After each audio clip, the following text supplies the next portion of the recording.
서학개미의 꿈은 미국 시장에서의 수익이겠죠. 미국 증시 흐름부터 이슈까지 한 큐에 해결해보는 시간입니다. 간밤 뉴욕 증시 3대 지수는 역시나 혼조세를 보였습니다. 다우존스 지수는 최근의 흐름을 깨고 상승 흐름 보여줬는데요. 0.32% 오른 43,408선 지나가는 흐름 보여줬고요. 나스닥 지수는 소폭 하락했습니다. 나스닥은 0.11% 떨어진 18,966선에 장을 마쳤습니다. S&P 500은 보합권에서 머물렀는데요. 5,917선에 거래를 마쳤습니다. 그렇다면 미국 현지에서는 어떤 이슈가 핫하게 떠오르고 있을까요? 미국 증시 전문 유튜버 유선남님과 함께 이야기 나눠보겠습니다. 안녕하세요. 오늘 어떤 일정에 주목해보면 좋을까요?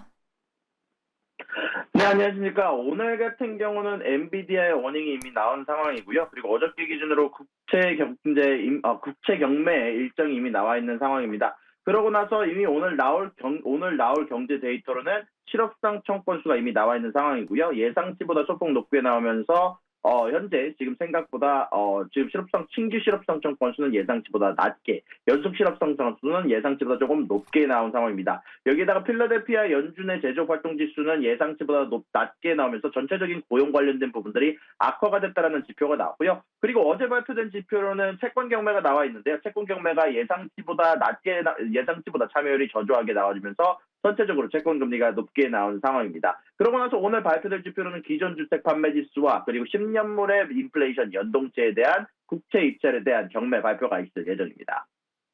네, 이미 공개된 경제 지표 내용 설명해 주셨는데요. 고용 관련 지표가 악화됐다라는 이야기 해주셨습니다. 장 마감 후에 말씀해 주신 대로 엔비디아의 실적이 공개됐습니다. 이 예상을 뛰어넘는 좋은 실적을 냈는데 시간 외 거래에서는 주가가 하락하고 있습니다. 관련 내용 자세히 설명해 주시죠. 네, 엔비디아 거의 모든 부분에서 실적을 예상치를 뛰어넘었다라는 평가가 나왔음에도 불구하고 현재 주가는 지지부진한 상황을 좀 보여주고 있다라고 말씀드릴 수 있을 것 같습니다. 매출이 예상치보다 높게 나와지면서 예상치보다 높았던 데이터인 35.1빌리언 달러가 나와줬고요. 예상치였던 33.1빌리언 달러를 넘어서치고요. 매출 총 이익률이 75%가 나와주면서 예상치였던 74.8%보다 높은 수치를 보여줬습니다. 여기에다가 가이던스 같은 경우도 예상치였던 37.1빌리언 달러도 높은 37.5빌리언 달러를 제시해줬고요. 매출 총 이익률 혹은 마진율은 73.5%로 예상치와 비슷한 수치 정도의 가이던스를 제공을 해줬습니다. 그럼에도 불구하고 주가 같은 경우는 전체적으로 지지부진한 모습들을 보여주는 이유 중 몇 가운데 일단 기본적으로 지금 당장 이번에 나왔던 컨센서스 같은 경우는 블랙홀의 발열 문제로 인해서 전체적으로 컨센서스가 천차만별이었고 그 가운데 안에서 평균치가 생각보다 낮게 잡혔다는 평가가 있었습니다. 그에 비해서 이번에 엔비디아에서 나왔던 매출은 예상치를 뛰어넘기는 하지만 항상 최고치의 예측치를 뛰어넘었던 엔비디아에 익숙한 투자자들 사이에서는 조금 어느 정도 실망스러웠다라는 평가도 좀 있었던 것 같고요. 여기에다가 마진율 관련된 문제가 엔비디아의 발목을 잡았습니다. 일단 이번 분기에 앞으로 나오게 될 분기의 매출 총이익률이 73.5%로 높은 수치지만 애널리스트들이 원했던 70% 중반대, 75%에 미치지 못하면서 이런 부분들이 어느 정도 조금 실망스러운 부분들이 좀 있었다라고 얘기를 할 수 있을 것 같고요. 그럼에도 불구하고 3분기 세그먼트별 매출을 봤을 때 데이터 센터, 게이밍, 전문 시각화, 자동차 모든 섹터에서 예상치를 뛰어넘는 매출이 나와줬지만 게이밍 섹터 같은 경우 다음 분기 매출이 줄어들 것 같다. 공급 문제로 인해서 전체적으로 게이밍 매출은 줄어들 수밖에 없을 것 같다라고 얘기를 하게 되면서 전체적으로 주가가 좀 지지부진한 모습을 보여주고 있습니다.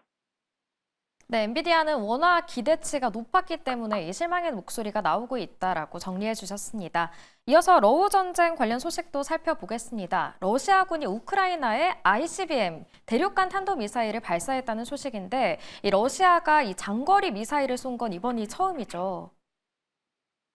네, 맞습니다. 현재 러시아가 ICBM을 발표했다는 소식이 전달이 됐습니다. 우크라이나 같은 경우는 어저께 기준으로 지속적으로 미사일 공격을 하는 모습들이 발표가 됐고 그 이후에 영국의 스톰 섀도우로 러시아를 공격했다는 소식이 전달이 됐는데 전쟁 이후 처음으로 러시아가 여기에 대한 경고성을 우크라이나에게 ICBM을 발사를 했다는 소식이 전달이 됐습니다. 아무래도 전쟁이 격화되는 징조가 아닌가라는 이야기가 많이 나오고 있고요. 현재 기준으로 우크라이나 중동부 도시인 드니프로에 있는 기업 및 중요 인프라를 표적으로 삼았다는 소식이 전달이 됐습니다. 아무래도 이런 부분들은 지속적으로 경고성 발언이나 경고성 미사일이라는 평가가 많고요. 여기에 대해서 현재 시장은 긴장하며 금 가격과 유가 관련된 부분들이 움직이고 있다는 소식이 전달이 됐습니다. 네, 이어서 다음 소식으로 넘어가 보겠습니다. 광군제는 중국의 최대 쇼핑 시즌인데요. 이번 광군제에는 아이폰 판매량이 굉장히 감소했다는 이야기가 나왔는데 그 이유가 뭐고 얼마나 감소된 건지 궁금합니다. 네, 현재 연중 최대 쇼핑 기간이라고 불리고 있는 광군제 관련해서 전체 스마트폰 매출이 9%가량 감소한 가운데 현재 경쟁자인 화웨이는 7% 매출이 증가한 가운데 아이폰 같은 경우는 10% 이상 줄어든 것으로 보인다라고 컨설팅 업체인 카운트포인트 리서치가 발표를 했습니다. 그에 비해서 샤오미의 휴대폰도 매출은 6% 이상 감소했다는 소식이 전달이 됐는데요. 아무래도 애플 같은 경우는 이 기간 중 판매를 촉진하기 위해서 여러 할인 캠페인을 실시했음에도 불구하고 특히 아이폰 16 프로와 아이폰 16 프로 맥스에 대해서도 가장 팔린 모델이다라고 발표를 하면서도 전체적인 스마트폰 판매량에 대한 감소가 9% 감소했고 또한 여기에다가 화웨이 폰이 생각보다 매출이 크게 증진하면서 이런 부분들이 파일을 뺏기게 되면서 아이폰의 매출이 10% 이상 감소한 것으로 보여지고 있고 애플의 이번 대의 성과는 세계 최대 스마트폰 시장인 중국 내에서 생각보다 프리미엄 스마트폰의 매출이 좋지 않았고 화웨이의 경쟁이 치열해지고 있음을 보여준다는 평가가 지배적입니다. 네, 이번 광군제 시즌에는 애플과 화웨이의 희비가 교차된 것 같습니다. 끝으로 포드 관련 소식도 준비해 주셨는데요. 포드가 유럽 인력을 대거 감축하겠다고 말했습니다. 감축 인원은 어느 정도고 그 이유가 뭔지 설명해 주시죠. 네, 최근 포드 같은 경우는 독일 등 유럽 각국에서 전기차 구입 보조금을 폐지를 하고 있고 현재 미국에서도 전기차 구입 보조금 폐지가 유력한 가운데 포드 쪽에서 이런 부분에 대응하기 위해서 유럽에서 4천여 명을 해고했다는 소식이 전달이 됐습니다. 그러고 나서 2027년까지 유럽 인력의 14%가량을 감원할 생각이다라는까지 소식까지 발표가 됐는데요. 아무래도 이런 부분들은 다시 말씀드리지만 독일 등 유럽의 주요 국들이 결국 전기차 구매 보조금을 폐지하게 되면서 이 전기차에 대한 수요 자체가 떨어질 것을 예상을 하고 있기도 하고요. 전체적으로 독일에서 전기차나 혹은 보통 내연차들도 매출이 좋지 않으면서 이런 부분들에 대해서 대응을 하기 위한 정책으로 보이고 있습니다. 로이터 통신에 따르면 포드 같은 경우는 2027년까지 독일의 쾰른 공장들에서 현지 범인 근로자 2,900명을 포함해 영국 800명, 스페인 등 다른 유럽 국가 인력의 300명을 추가 감축한다고 발표를 했고요. 다시 말씀드리면 이 부분은 28,000여 명의 유럽 전체 인력의 14%에 해당한다는 소식이 전달이 되기도 했습니다. 네, 전기차 수요가 줄어들 걸로 예상이 되면서 포드가 인력 감축에 나섰다는 소식까지 전해주셨습니다. 오늘 말씀은 여기까지 듣겠습니다. 지금까지 미국 증시 전문 유튜버 유산남님과 함께했습니다.